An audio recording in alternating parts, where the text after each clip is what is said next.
اما بعد فاعوذ باللہ من الشیطان الرجیم بسم اللہ الرحمن الرحیم للہ ملک السماوات والارض یخلق ما یشاء یہب لمن یشاء اناثا ویہب لمن یشاء الذکور او یزوجہم ذکرانا واناثا وَيَجْعَلُ مَن يَشَاءُ عَقِيمًا إِنَّهُ عَلِيمٌ قَدِيرٌ آمنت باللہ صدق اللہ العظیم وصدق رسولہ النبی الکریم الامین ان اللہ وملائکتہ یصلون علی النبی یا ایہا الذین آمنوا صلوا علیہ وسلموا تسلیما صلاۃ والسلام علیک یا رسول اللہ وعلی آلک وصحابک یا حبیب اللہ الصلاۃ والسلام علیک یا رحمۃ للعالمین وعلی آلک وصحابک یا خاتم النبیین صلاۃ والسلام علیک یا رسول اللہ وعلی آلک وصحابک یا محمد الرسول اللہ۔ اللہ تعالیٰ کی حمد و ثنا اور اس کے پیارے حبیب حضور آقا دو جہان صلی اللہ علیہ وآلہ وسلم کی بارگاہ میں ہدیہ درود و سلام پیش کرنے کے بعد دو موضوعات ہیں آج میری گفتگو کے۔ ایک موضوع تو عورت بیٹی ہونے کے ناطے سے اس کا اعزاز کیا ہے اور اللہ اور اس کے رسول نے اس کے بارے میں کیا کیا احکامات ارشاد فرمائے، ایک تو یہ ہے، اور دوسرا اگلا جمعہ جو ہے وہ شب برات ہے، اس حوالے سے مجھے ایک دو باتیں آپ کے گوش گزار کرنا ہے۔ اللہ تعالیٰ کی بارگاہ میں دعا ہے کہ اللہ تعالیٰ صالح اعمال کی توفیق عطا فرمائے۔ میاں والی میں ایک بڑا کربناک سا واقعہ ہوا اس ہفتے میں کہ ایک باپ نے 7 دن کی بچی کو اس لیے قتل کر دیا کہ اس کی خواہش تھی کہ میرے ہاں بیٹا پیدا ہوتا۔ وہ اس لیے قتل کر دیا گیا کہ میری خواہش تھی کہ بیٹا ہوتا۔ میں اس خواہش پر اپنی گفتگو شروع کرنے سے پہلے ایک جملہ میں عرض کر دیتا ہوں، اگر ہماری قوم کو یہ سمجھ آ جائے، ہم اپنی خواہش سے دنیا میں آئے ہیں، بولو نا، یعنی اپنی مرضی نال دنیا تے آئے ہو تے مرضی نال جانا جائے، نہ مرضی نال آئے تے نہ مرضی نال، ہماری تو خواہش آئی نہیں ہے۔ یہ تو محض ایک وسوسے ہیں کہ یہ بھی ہو جائے، یہ بھی ہو جائے، یہ بھی ہو جائے، یہ بھی ہو جائے۔ ہوتا وہی ہے جو میرا رب چاہتا ہے۔ جب بندے کا یہ یقین کامل ہو جاتا ہے نا، تو پھر اللہ تعالیٰ کی ذات اس کے لیے آسانیاں پیدا کر دیتی ہے۔ اور قرآن مجید میں اللہ کا ارشاد ہے وَمَن يَتَوَكَّلْ عَلَى اللَّهِ فَهُوَ حَسْبُهُ، جو اللہ تعالیٰ پر بھروسہ کرتا ہے نا، پھر اللہ اس کے سارے کام کر دیتے ہیں۔ یعنی خواہشات بندہ اپنی چاہے کہ وہ پوری ہو جائیں اور پھر کہے جی میں مسلمان بھی ہوں اور میں رب تعالیٰ کو بھی مانتا ہوں، تو یہ بہت بڑا تضاد ہے۔ آئیے ذرا قرآن مجید سماعت کیجئے گا کہ زمانہ جاہلیت میں کیا تھا۔ پہلی بات، زمانہ جاہلیت میں بیٹیوں کو لوگ زندہ دفن کر دیا کرتے تھے۔ کسی کے یہاں بیٹی پیدا ہوتی کہ داماد بنے گا، حالانکہ ان کمبختوں کو نہیں پتا تھا کہ اگر میری ماں کسی کی بیٹی نہ ہوتی تو آپ میرا وجود بھی نہیں تھا۔ دیکھو نا، جو ہماری ماں ہے وہ بھی تو کسی کی بیٹی ہے، اگر ان کی کسی سے شادی نہ ہوتی تو ہمارا وجود ہوتا؟ تو ہمارا وجود اس کا سبب بھی عورت ہے۔ اللہ اکبر کبیرہ۔ زمانہ جاہلیت میں زندہ درگور کر دیا جاتا، اور قرآن مجید نے لمبی بات فرمائی، قیامت کا پورا منظرنامہ سورہ تکویر کے اندر بیان کیا۔ ان میں ایک بات یہ کہی کہ قیامت کا وہ ہولناک دن ہوگا کہ وَإِذَا الْمَوْعُودَةُ سُئِلَتْ، جب زندہ دفن کی ہوئی بچی سے پوچھا جائے گا، وَإِذَا الْمَوْءُودَةُ موعودہ سے پوچھا جائے گا، سئلت سوال کیا جائے گا کہ بِأَيِّ ذَنبٍ قُتِلَتْ تمہیں کس جرم میں قتل کیا گیا۔ جو قیامت کا منظرنامہ قرآن نے بیان کیا نا، ان میں ایک بات یہ بھی بیان کی کہ اس بچی سے پوچھا جائے گا جس سے زندہ درگور کیا گیا کہ تمہیں کس جرم کے اندر قتل کیا گیا۔ اور یہ جو سانحہ ہوا ہے، یہ آیت بالکل اس پر صادق آتی ہے کہ اس بے گناہ بچی سے پوچھا جائے گا کہ بے ای ذنب قتلت تمہیں کس جرم کی سزا میں قتل کیا گیا۔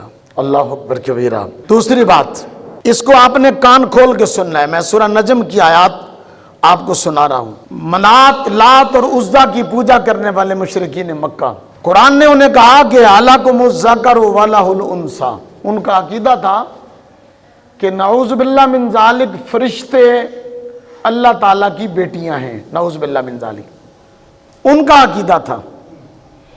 تو اللہ نے فرمایا اَلَکُمُ الذَّکَرُ وَلَهُ الْأُنثىٰ، بڑے کم بخت ہو تم کہ اپنے لیے بیٹے پسند کرتے ہو، اللہ کے لیے بیٹیاں پسند کرتے ہو۔ یعنی وہ کہتے ہیں کہ فرشتے نعوذ باللہ اللہ تعالیٰ کی بیٹیاں ہیں۔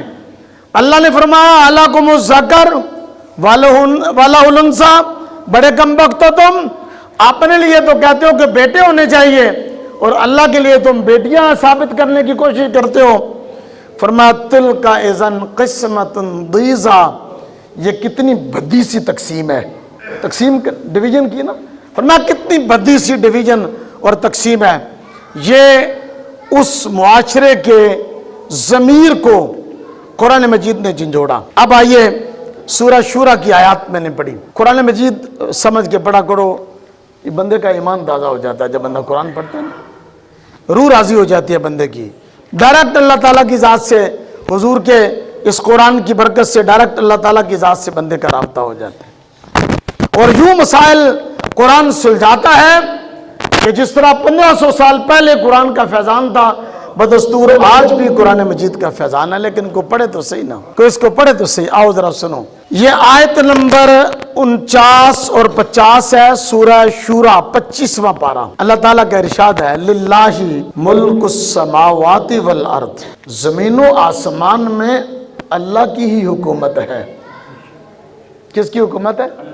وہ حاکم مطلق ہے، موجودہ حکمرانوں جیسی حکومت نہیں، ٹھیک ہے نا، وہ فار ایور دائمی حکومت، ٹھیک ہے۔ وَيَبْقَىٰ وَجْهُ رَبِّكَ ذُو الْجَلَالِ وَالْإِكْرَامِ، ہمیشہ ہمیشہ رہنے والے رب کی، وہ ہمیشہ سے ہے، ہمیشہ رہے گا۔ آج بھی اس کی حکومت ہے، کل بھی اس کی حکومت تھی، اور آنے والے وقت میں بھی ہمیشہ ہمیشہ اس کی حکومت ہوگی۔ اور جب کائنات فنا ہو جائے گی، کوئی بھی ذی روح کائنات میں موجود نہیں ہوگا، تو ایک آسمان سے آواز آئے گی کہ لمن الملک اليوم، آج کس کا اقتدار ہے، آج کس کی حکومت ہے، آج کون بادشاہ ہے۔ آسمان سے آواز آئے گی، بڑے بڑے فرعین اور بڑے بڑے نامور جو حکمران گزرے ہوں گے وہ بھی مرے پڑے ہوں گے۔ اللہ فرمائے گا لمن الملک اليوم، آج کس کا اقتدار ہے، آج کس کی حکومت ہے، کون بادشاہ ہے، کوئی آواز نہیں آئے گی۔ پھر اللہ تعالیٰ خود فرمائے گا للہ الواحد القہار، فرمایا ایک ہی رب کی حکومت ہے جو قہار ہے۔ حکومت ہمیشہ ہمیشہ کس کی ہے؟ اللہ تعالیٰ کی۔ ہمیں جو معاملات زندگی کے دیے گئے یہ عارضی طور پر ہیں اور صرف آزمائش کے لیے ہیں۔ اور قرآن نے کہا کہ خلق الموت والحیات، ہم نے زندگی اور موت کو پیدا کیا لیبلوکم ایکم احسن عملا، تاکہ ہم تمہیں آزمائیں کہ تم میں سے کون ہے جو اچھے عمل کرتا ہے۔ زندگی موت کا بھی خالق اللہ، کائنات کا بھی خالق اللہ۔ اللہ اکبر کبیرہ۔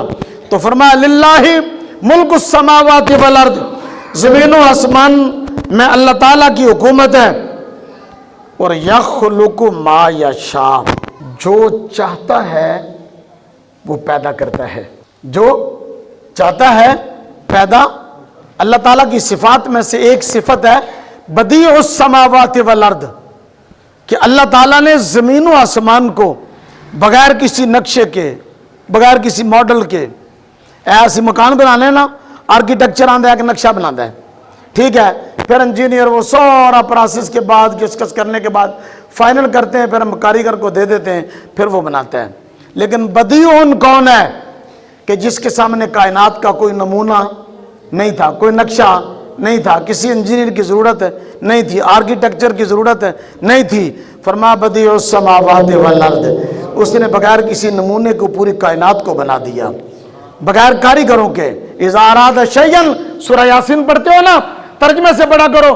فرمایا اذا اراد شیئا ان یقول له کن، جب وہ کسی چیز کا ارادہ کرتا ہے تو اسے کن کہتا ہے کہ ہو جا، فیکون، تو وہ چیز ہو جاتی ہے۔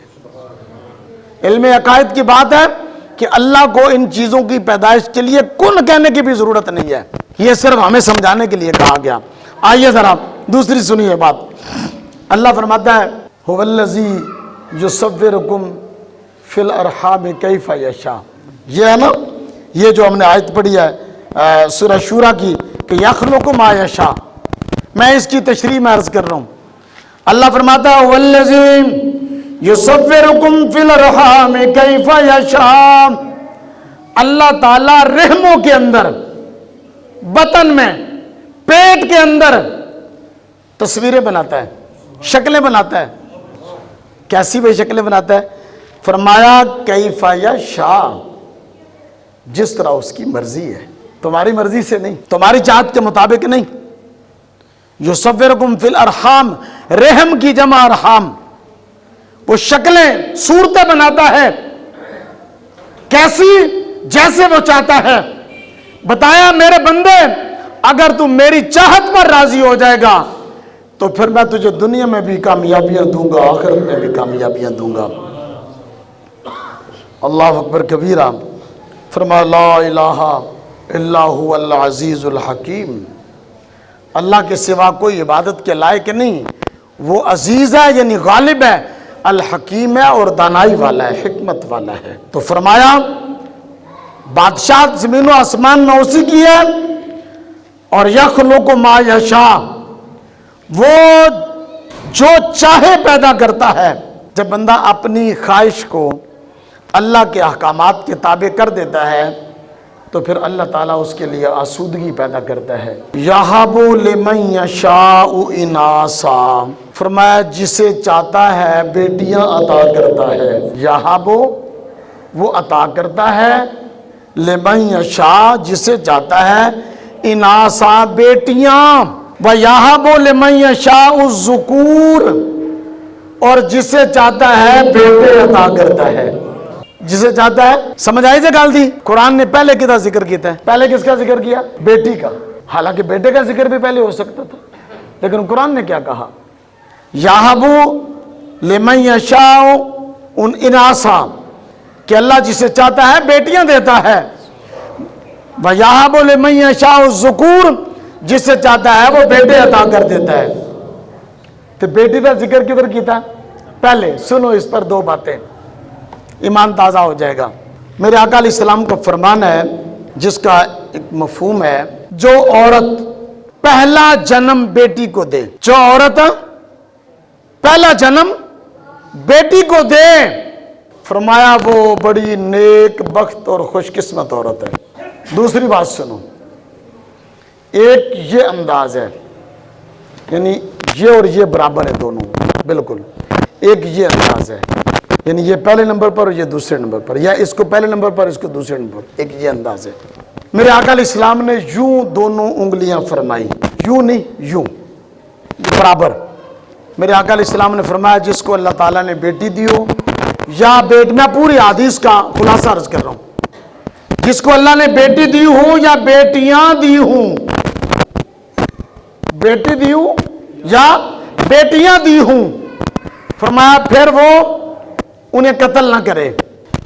ان بیٹیوں میں اور بیٹوں میں تربیت کے حوالے سے، لباس کے حوالے سے، خوراک کے حوالے سے فرق نہ کرے، یعنی جو سہولتیں وہ بیٹے کو دیتا ہے وہ بیٹی کو بھی دو، فرق نہ کرے۔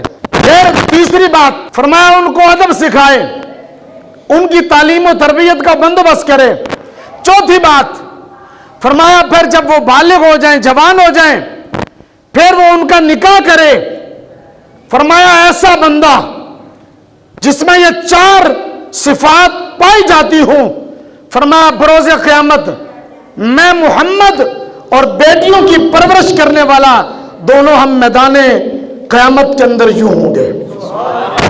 اتنا بڑا اعزاز تو ملے کبھی جتنا میرے آقا علیہ السلام نے دیا۔ بیٹے پیدا ہوں تو پورے محلے کے اندر ہم مٹھائی بانٹتے ہیں، تو بیٹی کے وقت اسی کہتے جی اللہ کا حکم ہے، یہ کہاں کی جہالت ہے؟ ذرا تھوڑا سا غور کرو، آج میرا اور آپ کا وجود ایک بیٹی کی وجہ سے ہے۔ جو ہماری ماں ہے وہ کسی کی بیٹی تھی نا بھائی، ٹھیک ہے؟ اور یہ قرآن کریم اور حدیث اور اسلامی تعلیمات کا خلاصہ میں عرض کروں، ایک سرکل ہے کہ عورت ماں ہونے کی حیثیت سے یا ماں عورت ہونے کی حیثیت سے، دونوں کا ایک الگ الگ لاجک ہے اس کی۔ سنیں توجہ سے کہ عورت ماں ہونے کے ناطے سے یا ماں عورت ہونے کے ناطے، بہن عورت ہونے کے ناطے سے یا عورت بہن ہونے کے ناطے سے، بیوی عورت ہونے کے ناطے سے یا عورت بیوی ہونے کے ناطے سے، بیٹی عورت ہونے کے ناطے سے یا بیٹی ہونے کے ناطے سے، ہر دو طرف سے اسلام نے اسے جو اعزاز بخشا ہے، میں اس کی ایک مثال عرض کر دیتا ہوں، شاید میں نے یہ بات آپ کو پہلے سنائی ہو۔ صحابہ کرام نے حضور کے ہاتھ چومے کے نہیں ہاتھ دسو بولو نا یار، ٹھنڈے نہ ہو، میں بڑی مزے لی گل سنان لگا تھا، ٹھیک ہے؟ حضور نے صحابہ نے حضور کے ہاتھ چومے، اور کبھی احتراماً صحابہ نے حضور کے پاؤں بھی چومے، یہ بھی حدیث میں۔ لیکن وہ بندہ کتنا خوش قسمت ہے یار کہ جس کے ہاتھ خود رسول اللہ چومے۔ بات سمجھ آئی؟ میرے آقا علیہ السلام نے 2 ہستیوں کے ہاتھ چومے ہیں، ایک وہ مزدور جو صبح سے شام تک مزدوری کرتا ہے، رزق حلال کماتا ہے، میرے آقا علیہ السلام نے اس مزدور کے ہاتھ چومے ہیں۔ اے باقی قوم نعرے لان لی مزدور جی سانو غریبوں کا بڑا احساس ہے، نہ، غریبوں کا احساس صرف میرے محمد علیہ السلام کو ہے، صرف دین کو ہے، کسی کو کوئی احساس نہیں۔ یہ سب سیاست اور 2 نمبریاں ہیں، دین کو احساس ہے بس، اللہ اکبر کبیرہ۔ اور دوسری وہ ہستی حضور سیدہ طیبہ طاہرہ خاتون جنت سیدات نساء اہل الجنہ، حضور کی لخت جگر، حضور کے جگر کا ٹکڑا حضرت فاطمہ سلام اللہ علیہا، میرے آقا علیہ السلام نے بیٹی ہونے کے ناطے سے ان کے ہاتھ چومے۔ کیوں؟ کہ اس معاشرے کے اندر عورت کی قدر و قیمت نہیں تھی۔ تو قرآن نے، میں لمبی تفسیر ہوگی، میں نے عرض کیا کہ قرآن نے پہلے بیٹی کا ذکر کیا، یَہَبُ لِمَن یَشَاءُ اِنَاثًا، اللہ جسے چاہتا ہے بیٹیاں عطا کرتا ہے، وَيَهَبُ لِمَن یَشَاءُ الذُّکُورَ، اور دوسرا جسے چاہتا ہے وہ بیٹے عطا کرتا ہے، اَوْ يُزَوِّجُهُمْ ذُكْرَانًا وَإِنَاثًا، جسے چاہتا ہے بیٹے بھی دیتا ہے بیٹیاں بھی دیتا ہے، کچھ کو صرف بیٹے، کچھ کو صرف بیٹیاں، کچھ کو بیٹے اور بیٹیاں۔ فرمایا وَيَجْعَلُ مَن يَشَاءُ عَقِيمًا، کچھ ایسے لوگ بھی ہیں کہ جو دونوں سے ہی محروم ہیں، نہ ان کو بیٹی ملتی ہے نہ ان کو، کیونکہ دین کس کی ہے؟ عطا کس کی ہے؟ دینے والا کون ہے؟ اللہ ہے، کیونکہ انہو علیم قدیر، وہ علم والا بھی ہے اور قدرت والا بھی ہے۔ آؤ ذرا مثال، یہ پہلی مرتبہ آپ بات سنیں گے انشاءاللہ جو میں آپ کو عرض کر رہا ہوں۔ نبیوں کی زندگیاں پڑھیں، اس آیت کی تفسیر سورہ شورى کی 49 اور 50 نمبر آیت، نبیوں سے مثالیں میں عرض کرتا ہوں کہ لوط علیہ السلام کی حیات پڑھیں، لوط علیہ السلام کو اللہ نے صرف بیٹیاں دی تھی، صرف بیٹیاں۔ ابراہیم علیہ السلام کو اللہ نے صرف بیٹے دیے تھے، ان کی بیٹی نہیں تھی، لوط علیہ السلام کا بیٹا نہیں تھا۔ اسماعیل اور اسحاق یہ ابراہیم علیہ السلام کے لگتے جگر۔ ان دونوں کو اللہ تعالیٰ نے بیٹے بھی دیے اور بیٹیاں بھی دی. جسے چاہتا ہے وہ بیٹے بیٹیاں دیتا ہے, جسے چاہتا ہے بیٹے دیتا ہے, جسے چاہتا ہے یزوجہم ذکرانا و اناثا, دونوں عطا کر دیتا ہے. حضرت اسماعیل علیہ السلام اور اسحاق علیہ السلام کو بیٹے بھی دیے اور بیٹیاں بھی دی. آدم علیہ السلام کو اللہ تعالیٰ نے بیٹے بھی دیے اور ہمارے آقا علیہ السلام کو اللہ نے بیٹے بھی دیے اور بیٹیاں بھی دی. لیکن بیٹے 3, حضرت قاسم اللہ اکبر کبیرہ اور حضرت خدیجہ سے, اور اسی طرح حضرت قاسم کو طیب اور طاہر بھی کہا جاتا ہے. یہ حضرت خدیجہ رضی اللہ تعالیٰ عنہ سے یہ بیٹے, اور حضرت ابراہیم رضی اللہ تعالیٰ عنہ ماریہ قبطیہ سے, اور اسی طرح حضرت فاطمہ سلام اللہ علیہا, حضرت زینب, حضرت ام کلثوم, اللہ تعالیٰ نے بیٹیاں حضور علیہ السلام کو حضرت زینب, یہ 4 بیٹیاں عطا فرمائی, اور یہ بھی حضرت خدیجہ الکبریٰ رضی اللہ تعالیٰ عنہ کے بطن سے تھی. تو اللہ تعالیٰ نے آقا علیہ السلام کو ابراہیم, عبداللہ جن کو طیب اور طاہر بھی کہا جاتا, اور قاسم, یہ 3 بیٹے عطا فرمائے.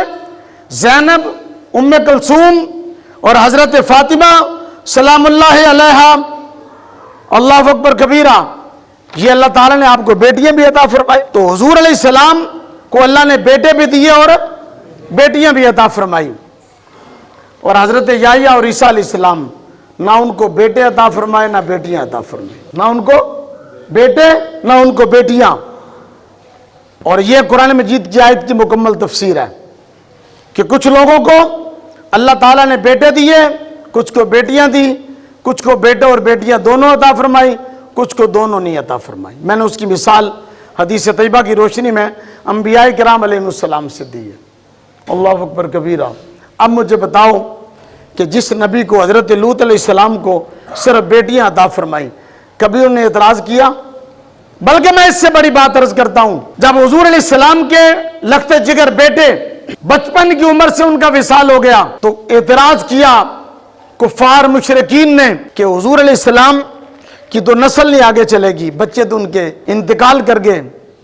میرے آقا علیہ السلام کے لیے اللہ تعالیٰ نے قانون قدرت اور قانون فطرت کو تبدیل کر دیا کہ پوری کائنات کے اندر جو اولاد کا سلسلہ چلا وہ بیٹوں سے چلا, لیکن میرے آقا علیہ السلام کا سلسلہ نسب اپنی بیٹی فاطمہ سے چلا. اور پوری سورہ مبارکہ سورہ الکوثر فرمایا انا اعطیناک الکوثر فصلی لربک وانحر ان شانئک ھو الابتر. فرمایا میرے محبوب ہم نے آپ کو خیر کثیر عطا فرمایا, اور فصلی لربک وانحر, محبوب آپ اپنے رب کے لیے نماز پڑھیں اور قربانی دیں. ان شانئک ھو الابتر, آپ کا دشمن ہی بے نام و نشان رہے گا. کوئی آج کہنا کہ میں ابو جہل دا پتر ہوں, ابو لہب دا پتر ہوں, یزید دا پتر ہوں, کوئی کہنا کبھی بھی نہیں کہے گا. لیکن لاکھوں سادات اس کائنات کے اندر موجود ہیں کہ جو برملا کہتے ہیں کہ ہماری رگوں کے اندر سیدہ فاطمہ سلام اللہ علیہا کے واسطے سے رسول اللہ کا خون ہماری رگوں میں دوڑتا ہے. اللہ اکبر کبیرہ. آج یہ امت حضور کی شریعت سے کس قدر دور ہو گئی, اور حضور علیہ السلام کا جو دیا ہوا ایک بہت بڑا انعام ہے بیٹی کی شکل میں, اس سے کس قدر وہ دور چلی گئی. میں حدیث طیبہ کا مطالعہ کر رہا تھا, یہ موضوع سے منو عن متعلق نہیں حدیث ہے, لیکن میں نے کہا میں اس کو جو آج کے موضوع کے حوالے سے, یہ مسلم شریف کی حدیث ہے اور دوسری بھی مسلم 7258 7258 نمبر حدیث ہے, میں وہ حدیث طیبہ آپ کو سناتا ہوں, اور پھر دیکھیں کہ آقا علیہ السلام کے اس امت پر کتنے احسانات ہیں اور اس امت کا طرز زندگی کیا ہے. اللہ اکبر کبیرہ. اصل بات یہ ہے کہ ہم عورت کے حقوق کی بات تو کرتے ہیں لیکن عملاً اس کے لیے کچھ بھی نہیں کرتے. اسمبلیوں کے اندر بل بھی پیش ہوتے ہیں. ہم سمجھتے ہیں کہ عورت کا حق صرف یہ ہے کہ عورت سڑکوں پر جو ہے وہ اپنا مارچ کرے, عورت مارچ کرے. ہم نے یہ سمجھ رکھا ہے, ہمارے میڈیا نے, ہمارے حکمرانوں نے اس قوم کو یہ سمجھا کے رکھا.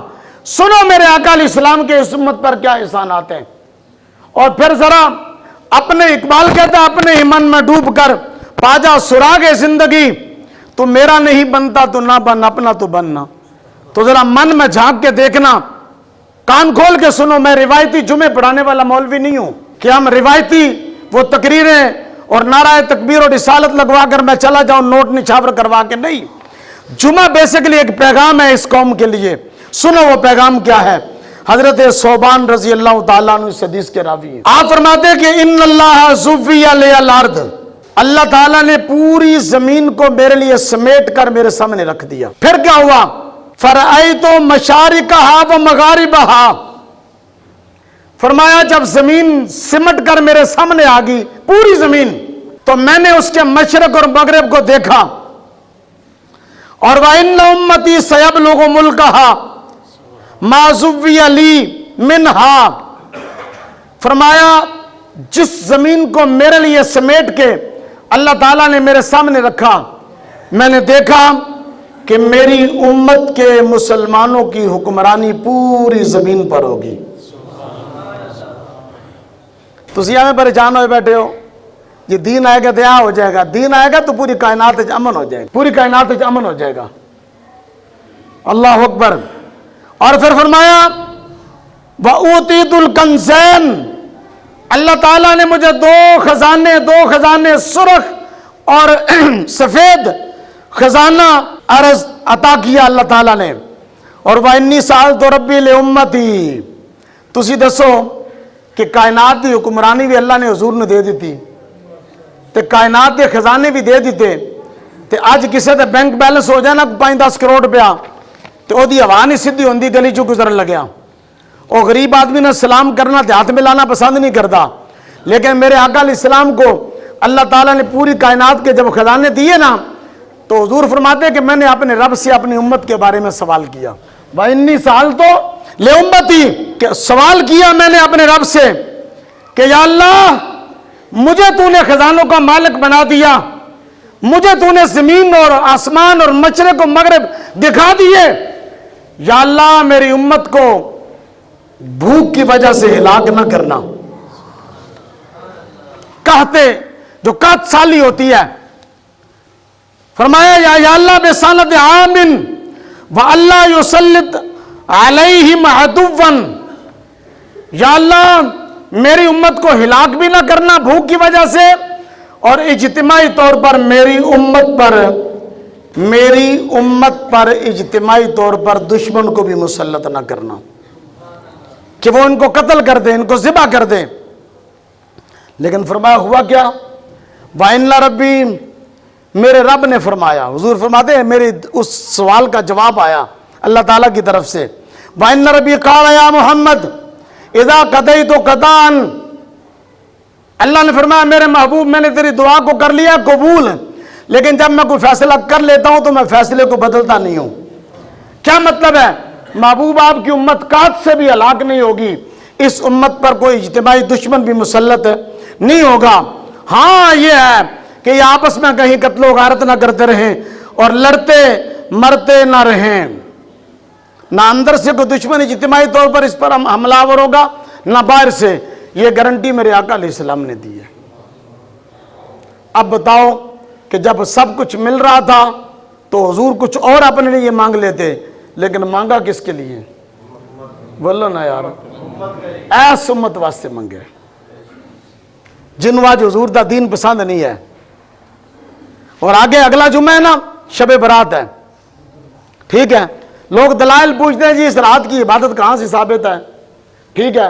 میں نے کہا چلو کسی چیز دے جائز ہونے ثبوت نہیں ہوندہ، ثبوت کسی چیز دے نجائز ہونے ہوندہ ہے، جواز پر ثبوت نہیں، قانون ہے یہ، عدم جواز پر ثبوت ہے۔ کوئی کہے جی ہے باہر مدینہ مسجد جو حافظ صاحب تسی گلاس پانی دا پیتا تے شیشے دا گلاس سی، تے تسی دسو کیڑی کتاب وچ لکھیا ہے کہ باہر مدینہ ٹوٹیاں دا پانی شیشے دے گلاس ہی پینا جائز ہے؟ کدی کسے پوچھے؟